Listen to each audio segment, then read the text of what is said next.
შენ ხედავ რეალობის მიღმა, კი არა და უბრალოდ ილუზიის მიღმა რეალობას და სინამდვილეს და სიმართლეს და ხედავ ადამიანების ქმედებების, სიტყვების, დინამიკის, ურთიერთობების მიღმა სიმართლეს. Cheers. იმედია ისმის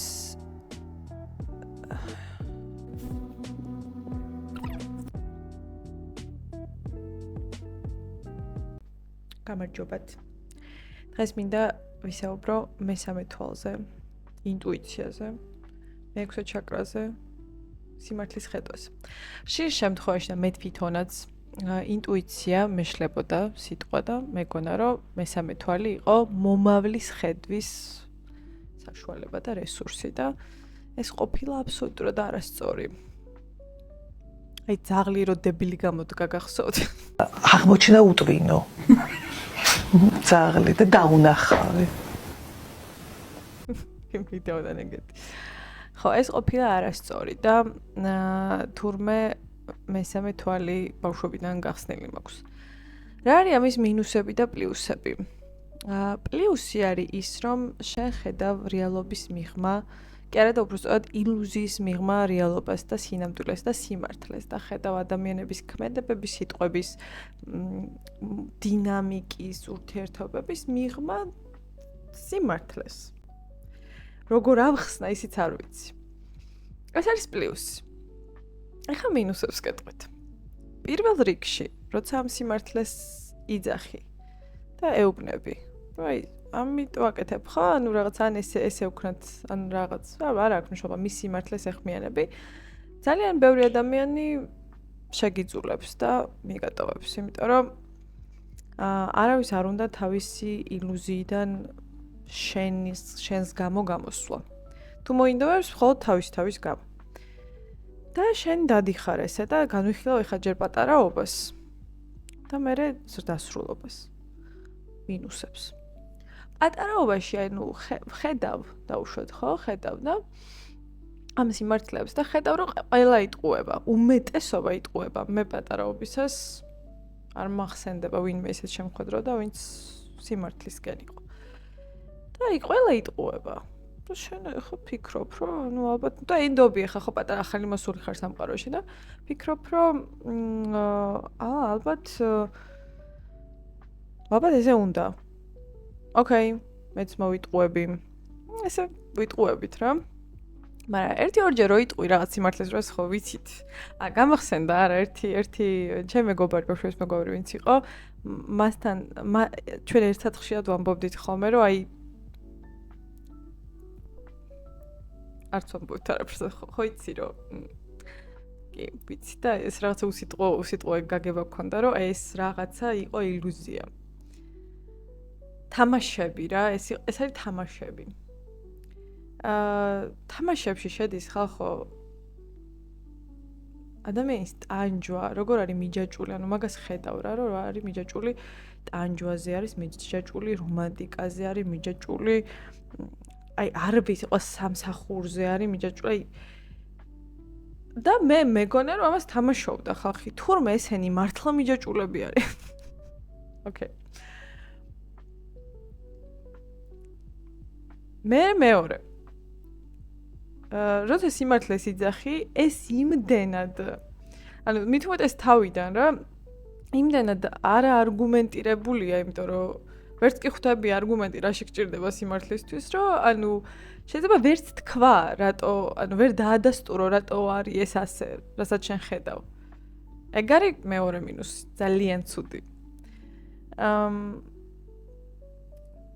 და ამის გამო ვიღაცები, ანუ განსაკუთრებით თუ ადამიანი არ არის სიმართლისთვის და შენ ამის წინაშე დააყენებ, უარეს შეიძლება გააკეთო, იმიტომ რომ აბსოლუტურ უარყოფაში ჩავარდეს და ცხოვრებაში ვეღარ დაინახოს აქ სიმართლე მარტო იმის გამო რომ შენ არ იყო მართალი. Anyway, guys, მეორე მინუსი გადავდეთ, გავიარეთ. მესამე მინუსი იწყებ, ანუ ორი შემთხვევა არის, ორი ხაზი აქვს რა, ამას იწყებ სიტყვების მოხელთებას, რომ იქნებ, მოდი მე თუ არგუმენტირებულად ამას მივაწვდი, რომ ეს არის სიმართლე და ამის გამო იწყებ სპირიტუალიზმის სწავლას, რელიგიების სწავლას.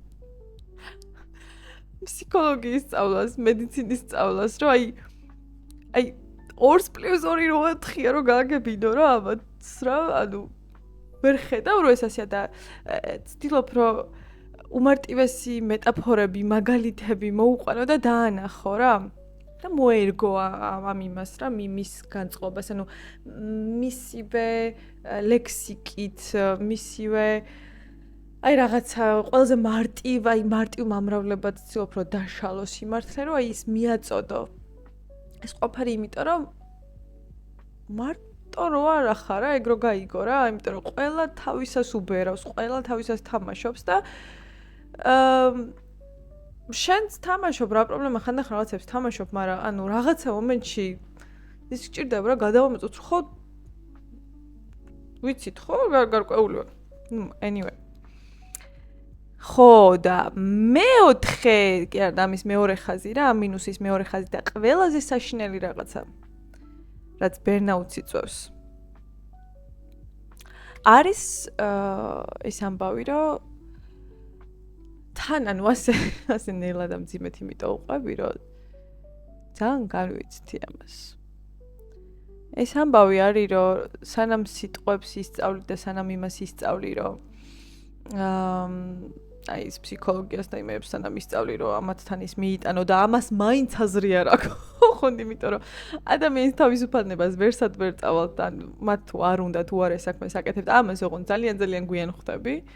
და ხვდები რომ რაღაცნაირად ამაში მარტო ხარ, თუ კი უბრალოდ შენაირ ადამიანს არ იპოვი, ოღონდ ამის შანსი და ვერც აიგნორებ, თან ეგ არის ყველაზე საშინელი. ანუ ფიქრობ რომ ხო შეიძლება მეც, მაგრამ ვერ ხარ, ვერ შვები მაგას, რომ შენც უბრალოდ ამ მიჯაჭვულობებში იყო და პრინციპში არც გინდა. ხო, და ეს ყველაზე ცუდი რაც არის, ბავშვობაში იწყებ ემპათიის გადაჭარბებით მოხმარებას და გამოყენებას. იმის გამო რომ იქნებ, ანუ დიდობაში, დასრულებაში სიტყვებს თუ დააგროვებ უკვე და ლოგიკურად რაღაცა ანალოგიებს ეტყვი, მეტაფორებს, ლამის რავი იგავარაკებით ესაუბრები ადამიანს, რომ იქნებ, მიხვდეს, რომ აი ეს უდრის ამას. ამას პატარაობაში ხო ვერ ახერხებ არა და ცდილობ, რომ ენერგეტიკულად, ემპათიურად, ანუ ემოციურად თუ მის ადგილზე მოხვდები, თუ დააყენებ, ანუ შენ თავს მის ადგილზე წარმოიდგენ, თავისთავად გაძლევს თან შენ პლუს სიმართლეს ხედავ, თავისთავად გაძლევს იმის რაღაცა ფორმულას, რომ აჰა, ამ დროს ანუ რა რომელი სიტყვები მომეწონებოდა და მოვიდოდა ჩემამდე.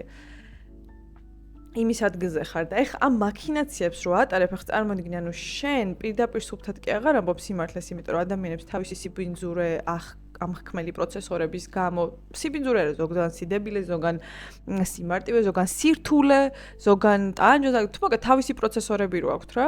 ანუ იმით აღიქვამენ, ხვდები? ანუ შენი სიმართლე, შენი ენერგია პირდაპირ არ მიდის სხვანაირად და არ გინდა რომ სხვანაირად მივიდეს. და ამიტომ ჯდები მის ადგილზე. ანგარიშობ შენ რომ რა სიტყვის და რა ენერგიის გადაცემაც გინდა, რომელი სიტყვებით უნდა რა ენაზე უნდა გადათარგმნო, იმასთან ისე მივიდეს, ცოტათი მაინც შენ რასაც მართლა დებ ამ სიტყვებში. და ეს 1-2-ჯერ, 3-ჯერ, 4-ჯერ კარგად მუშაობს. მართლა მუშაობს. მაგრამ რადგან პატარაობაში ეს გადაწყვეტილება არაცნობიერად არის მიღებული, იკარგები ამაში რა, ანუ ცდილობ მე რომ ყველგან, ანუ უკვე ეგ არის ავტომატურად ჩართული და ხვდები რომ შენი სიტყვები არიცი რა არის, შენ რისი თქმა გინდა, მე მგონი ისიც აღარ გახსოვს და იმდენად, ოღონდ სხვების ენები ძალიან კარგად გესმის.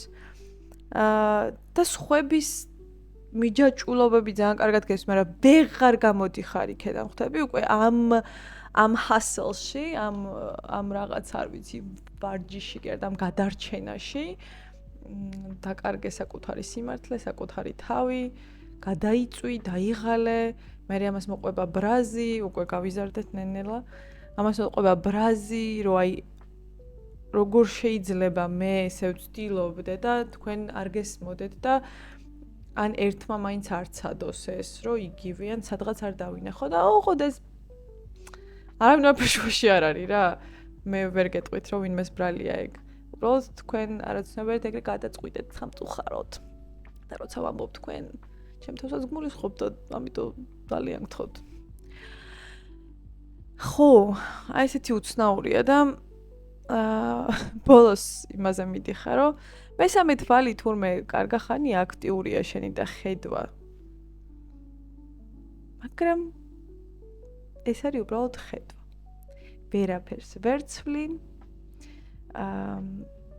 უნდა ეცადო უბრალოდ რომ შენი თავი დაიცვა. და ხო რა ადამიანებს აცადო და ძირითად ვარიანტში მარტო იყავ, იმიტომ რომ რა აზრი აქვს თუ შენი სიმართლე, შენი ენერგია სხვასთან მისვლისას ისე გადასხვაფერდება, რომ შენი აღარ არის. რა აზრი აქვს? ნამდვილი კონტაქტი აღარ დგება. მაშინ რა აზრი აქვს? რა აზრი აქვს თუ კი ისევ ის უნდა მოგიწიოს, რომ მის ადგილზე ჩაჯდა, მაგრამ გაყორდო ფაცური. ეს არის ფაცური. ფსიქოლოგიური მდგომარეობა ფაცური. ხო. ამიტომ გინდა არ გიწევს გინდა არ გინდა გიწევს მარტოობა. იმიტომ რომ ამ სიმართლის ხედვაც არ გემეტება რომ დათმობ, ვერც დათმობ. Anyway, მოკეთ რომ შევაჯამოთ ინტუიცია, მესამე თვალი, აი ეგ რო ამბობენ, რომელიც კუნდალინითაც გაიხსნება, მედიტაციებითაც იხსნება, იმ ვარჯიშთაც იხსნება სხვათა შორის თუ რა თქმა უნდა პირველი უნდა იყოს სურვილი და იხსნება იმ ვარჯიშით რომ შეხედო ფორმას, ანუ თამაშს, რაც თამაშობენ ადამიანები გარეთ და შეხედო მერე მის უკან რა ხდება. უბრალოდ მიღმიერი ხედვა არის რა რეალობის. That's it. არ ვიცი რამეში თუ გამოგადგებოთ, გავარჯიშეთ თუ გინდა. უბრალოდ ამაზე კონცენტრაციის დაც ვარჯიშდება, სხვათა შორის ლურჯი ფერის საკვებიც აქტიურებს. რა თქმა უნდა, ხორცის არჭამა, მედიტაციები და ასე შემდეგ, მაგრამ რავი, რაში გჭირდება? ხო. ეს იყო პლუსები და მინუსები. მესამე თვალის გახსნის. Cheers. იმედია ისმის